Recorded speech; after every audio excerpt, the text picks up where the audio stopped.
So I'm trying to flush things up on this big barn door, and the joints are relatively flush, but still there's some glue and the joints are slightly offset. So here's one way to do it. The trick of the belt sander is just to keep things moving, keep the belt sander moving.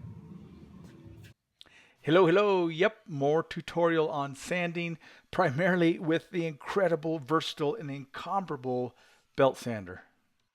You can see I've created some cross-grain scratches here. Those come right out. And this is some older footage from the shop that I worked at. I apologize for the portrait format. Then I hit that with a DA. I gotta admit, I'm reminded and a bit appalled as to the lack of dust collection. We had a huge dust collector on some of the panel saws, but I guess this dust just went in the air. Yeah, that's kind of crazy. I really love and appreciate my much smaller but less dusty shop. Just like that. Hello. So I wanted to show you this. I've got these two boards glued together, and you can see the glue beads on here is just about right. Just beads with a little bit of glue in between each one. That's about the right amount of glue. Anyway, I should have scraped that while it was still fresh, but I forgot. No worries. Here's another way to do it. This is a used belt on a belt sander, about a 150 grit or 120 grit, I'm not sure. So this is also older footage, but even though I'm in my own shop, my dust collection currently is much better. That'll quickly ruin the belt, or clog the belt, I should say, but I'm just trying to warm it up. By warming up that glue, then I can take a scraper and scrape it, and since it's not hard now, it's warmed up and pliable, it won't tear out the glue fibers. So yeah, works exceptionally well. Give that a try.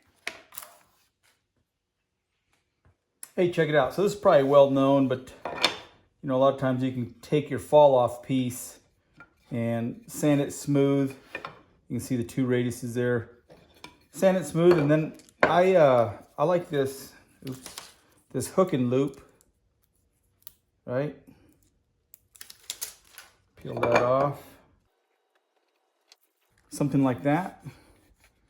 And then it gives you an easy way to sand these interior edges.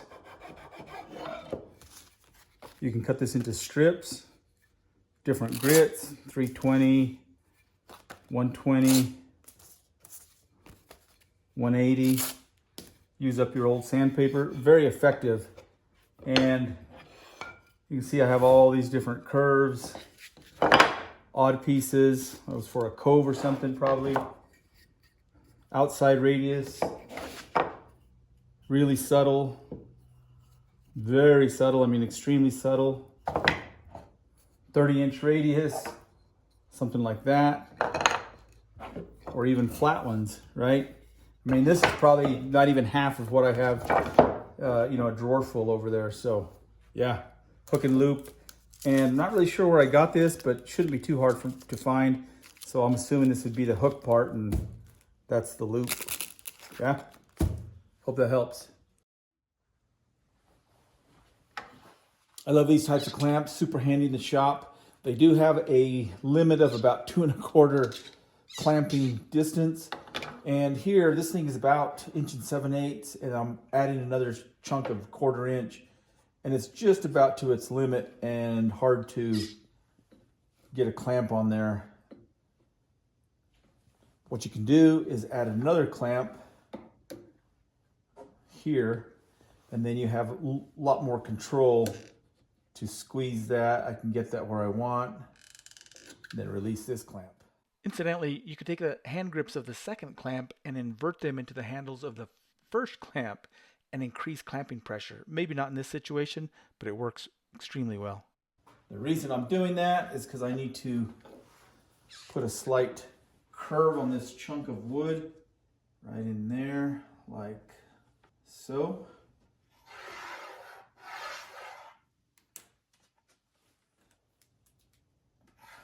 Got a really crooked wall that this chunk of oak is going on. And then rather than trying to move the studs with this solid chunk of oak, I'll just cut that curve slightly, kind of split the difference on that crown in the wall. So I've cut this curve at the bandsaw about 3/16 at the biggest point to nothing on each end. Got a battle wall that this needs to fit. And so this is probably just about my roughest grit. This is a 50 grit. Actually, I have a 40 and a 36, which I always thought was really strange. I would make a 36 grit and then a 40 grit with this 4 grit difference. But anyway, the 36 grit and the 40 grit are kind of old, so I thought I'd try this guy.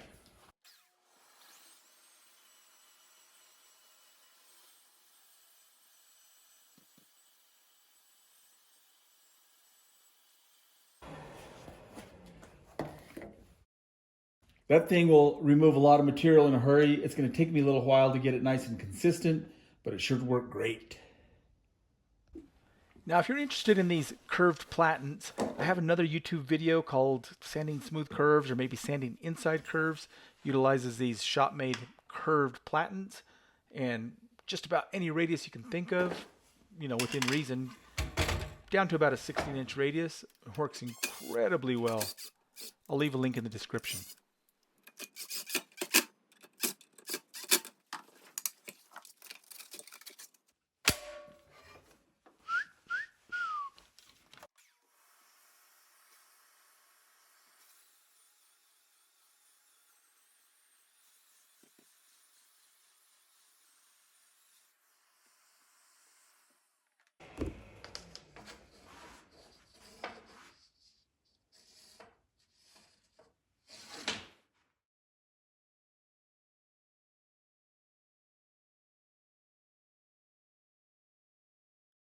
So this edge, or these edges on these pieces, have been ran through the joiner to get them straight and true, square, all that.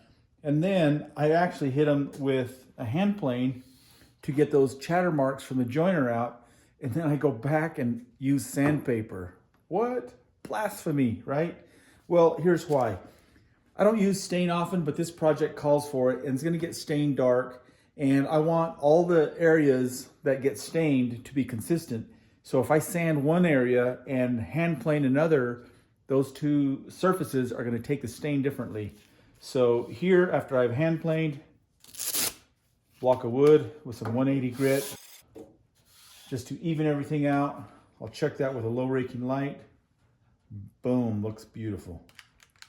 So what I have here is part of a frame for a door, the stile and the rail. Now, the rails are going to get thinned down through the planer, so there'll be a little bit of a offset here, right? But I want the top, and of course the top needs to be flush, but this is going to get pre-stained and pre-finished before the panel goes in. So these will be separate pieces, stained and finished before glue up. So I need to get this nice and flush so I can just dry clamp it like I have here and hit this with a belt sander. Now, the reason all the components were finished separately is because the panel was marquetry and it had all these beautiful dyed veneers and they couldn't get any stain on them. So I stained all the frame, finished all the components, and then assembled everything. Okay, once I get it how I think I want it, I'll bring it outside and I can create this low angle raking light, right? By just rotating it. I can see any little flaw, a little bit of a scratch there. Down here, there's a little bit of a ridge right in there and some scratches that needs feathered out. A few scratches on the ends, not really clean, right there in the corner. All that really shows up out here in the strong sunlight. And then I can check this end, make sure that's a nice, true radius, nice and consistent at least. And this side I noticed it was not. It has a bit of a point there, so I need to feather that a little bit. Of course, these ends I haven't sanded those. I actually forgot. But I'll get those sanded and then just keep checking this with the sunlight. Fantastic tool. All right, with this component, it has two flat opposite sides. It's flat on the back and curved in the front, which makes it kind of weird to sand one end, because I need to put this angled in the direction that I will be sanding, right? If I try to contact the belt like this, it's just going to force it back. And since I don't have that flat reference, when I turn it upside down, it kind of has a round edge. I can just grab a scrap of wood, and now I have a reference to hold it nice and secure. I hope you don't get too dizzy here. The vibration of my sander running vibrates the concrete, I guess, and it makes my camera a little shaky, so hopefully you're not driving. All right, so now we need to fine tune or fine sand, I guess I should say, the end grain. And end grain is kind of tricky because it really holds on to those sander marks. But I can add some pencil marks to keep track of our progress. Looks like I'm starting probably with a 120 grit, and the belt on the edge sander was also 120, but it's a smoother 120 if that makes sense. And then we can switch to 180 and do the same thing. Oh, and incidentally, if you're ever using stain, you can sand end grain one higher grit to keep it from absorbing darker. It's really important to be consistent and proficient and make sure you get that prior grit out before you move on to a finer grit. And that's starting to look pretty good. And whenever you're sanding a thumbnail profile like this, you have to be really careful because there's a crisp eris, that transition between the curve and the bottom of this particular piece, and you want to retain that. If you go past, then it spoils the look. Again, the pencil marks help you keep track, and that's looking pretty good. And then we just need to break the corners or break the edges here. I'm not using a hand plane, which I typically would use because of that curved thumbnail. Could probably do it, but I want them to be consistent, and I know I can achieve that easily with sandpaper. Here I'm working on a large batch of dock parts. These look like fronts for the XL700, and I spend a lot of time on this sander, so I want to make jigs and fixtures that make the process easy. I like the look of a part that has these 45-degree cuts, and the sander is just an easy way to do it. In addition, then I can go back over all the way around the perimeter on both sides of this particular piece and lightly chamfer that way faster than using a router. And it turns out smooth. And here I have more dock parts. These will ultimately be the backs for the XL700. I need to chamfer the two top corners, something like that. By utilizing that spacer, I can use the same jig, quick and easy. All right, so I've got this panel here with this edging on it. I'm going to sand it flush. Now it's sticking out quite a bit. As a matter of fact, I've got a piece of Formica here. Scoozy. This is about 31 thousandths thick. And you can see it's just about flush there. So it's sticking out quite a bit, about a 32nd. Matter of fact, here it's quite a bit more. More than I would normally leave, but no big shake. We're going to sand that flush. Now, you've probably seen this a bunch where people will mark a line so that they can keep track of how deep they're sanding. Of course, this is veneer, and if I can see this pencil line when I'm done sanding, I know that I haven't gone through the veneer. Now, I'm going to put either a wider line or another line a little further away from the edge, right back in here, because when I'm using the belt sander, what I like doing is I like letting this front half of this footprint sticking out. So I'm maybe right in here about halfway. And what can happen is that this back wheel can dig in. So with pencil line there, I can monitor that. Let's give this a go. Okay, so that needs clarified a bit. So by holding the sander way out, just about to the tipping point, the balance point of the sander, that reduces the weight of that rear wheel and prevents that from digging in. That's one of the main problems that most people that are beginning with sanders will have. In addition, sanding at about a 45-degree angle to a piece of wood is going to be the quickest way to remove material. I don't know how good it shows on camera, but you can see just a little bit of pencil line here and there. This is basically flush, a little bit sticking out right there. And that's exactly what I want, just where I'm just flush, maybe just a little sticking out here and there. The rest can be taken with a orbital sander. So some key points are, well, the big one is to keep the sander moving. You see I never stay still, got to keep it moving. I'm overhanging so that the focused pressure is right here on this material that's sticking up. And then very minimal sanding pressure is hitting the substrate, which reflects in these pencil lines still being visible. Okay, so hopefully I don't lose you. I'm trying to be thorough with this because I get a lot of DMs and questions about belt sander technique. So here we go. We're going to do this in real time. Of course, your substrate, whatever part you're working on, needs to be clamped securely. It can't be shifting around. So make sure you hold that down. Tail vise, clamps, whatever it takes. If you look closely, my belt is crowded to the left a little bit too far in the machine. That could be adjusted. I guess I didn't notice that. And I'm making these circular loops as I'm sanding, and I always keep it moving. Keep the belt sander moving. Of course, it's hanging over the edge, like we talked about. And you don't have to start with a rough grit. You know, I probably have a 120 on here. That's not going to sand a bunch of material right away. And that's usually the biggest problem that people make. I'll get DMs and somebody will say, I'm refinishing this veneered table and I started with a 60 grit and I sanded through. Whoa, whoa, whoa, whoa. Way too rough, right? Start with something smooth. Make it a 320 grit. Something ultra smooth that will just give you the feeling and the balance and the nuances of the sander and let you, feel how it's going to work before you commit to a rough belt that's going to take off too much and upset your day. And once you get past the learning curve of a belt sander, you will be amazed as to how versatile of a machine it is. I absolutely love them. You can kind of see the pencil marks just showing through, which means I barely touch the substrate, right? That's the goal here. We're just getting the edging flush. We're not sanding the substrate.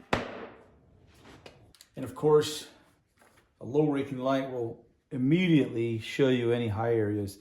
We've got one way over here on the end, which will probably get cut out. This panel's oversized. So yeah, beautiful, quick, effective. It's a beautiful Saturday morning. I'm helping my buddy install a pantry cabinet, and I wanted to show you this. So when you're sanding, and I needed to sand something really straight.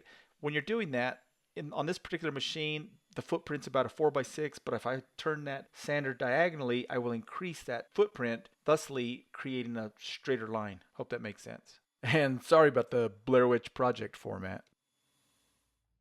So what I have here are some drawer parts, sides and fronts and backs. And I should have ran this edging through the drum sander prior to attaching it, but I forgot. So there's a few saw marks and a little bit of difference in height here. I took this whole stack and I lightly clamped these on my table saw, cast iron, known flat surface, made sure that the bottoms were nice and flush. This is beautiful, dead flush, and just a slight difference here and there, and then of course saw marks. And we're gonna get all that out with the belt sander. Check it out. So that sounds like a fleet of military or somebody. Anyway, I live next to a sod farm, and that was their big mower. And so by ganging all of these together, I can hit these with a 150 grit. I'm not going to distort or make any of the parts out of square or taller or shorter than each other. I'm just sanding everything smooth. Nice big platform to work with. It's a very effective way to do this. And more than likely, I started with a 120 grit and then switched to 180. And kind of a general rule of thumb when you're sanding is to never double your grit. So if you start with 100, don't go past 200, for instance. Little bit of sander mark from the first grit right there. The rest of it looks fantastic. So there you go, smooth. All the parts are consistent in height, quick and easy.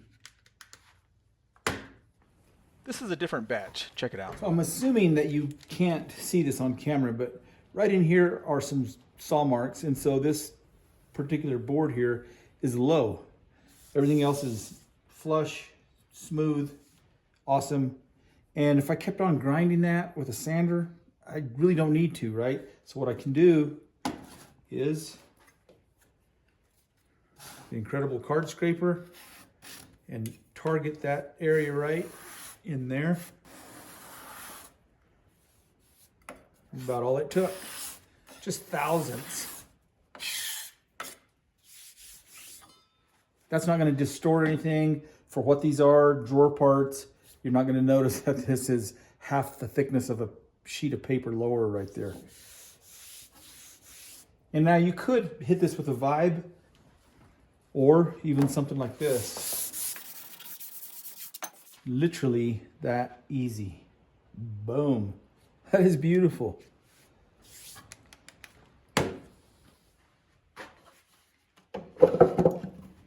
All right, so these have been out of the clamps for a few hours and just need to get everything flush. Well, we're gonna do this systematically. So the tops, you could use DA on that. They're pretty good, maybe a little bit of glue squeeze, not bad. This front, so my sides, I cut them where the material is just under. You can see there's just a little bit sticking out there. This can get flushed up, a little bit of glue there. Same thing on the back side. The bottom's sticking out slightly. A little bit needs to come off there. Easy to do, belt sander.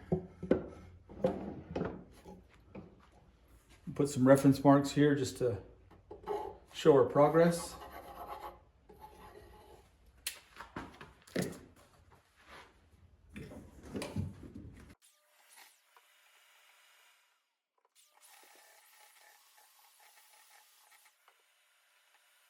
That's a 120, or I'm sorry, it's a 150. It may be a little smooth, but it's working.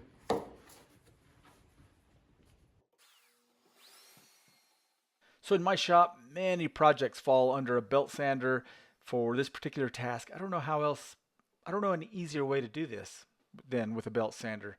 Yeah, you could use a dual action, a vibe, but they're not as quick, and even a hard pad on a rotating disc is going to slightly round the edges. With a belt sander, everything stays nice and flat.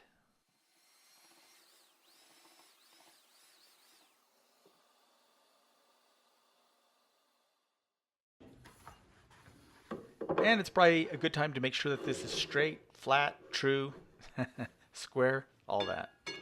All right, so here's something else to consider. Got some drawer boxes here. I'm sanding the fronts and the backs to get those flush because this is sticking out slightly. You can see how it kind of sticks out. And let's just pretend this was a drawer front. Of course, this is not the drawer front, but we can actually have a little bit of this side, this drawer box side, protruding slightly, but not this much. And we don't want it sticking out up here because it would show a gap up here at the top of the drawer box, right? But we can leave a little bit. So let's do that.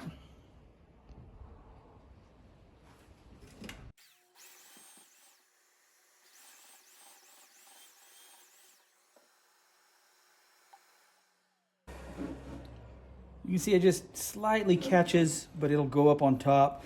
That means it's going to make contact with this first. And as I put screws from the inside of the drawer box to hold on this drawer front or false front, some people call it that, it'll get really tight right here. So just little details to think about. Well, there you have it. More belt sander awesomeness. I sincerely hope this helps somebody out there. And if you haven't subscribed already, please do that. And as always, thanks a ton for watching.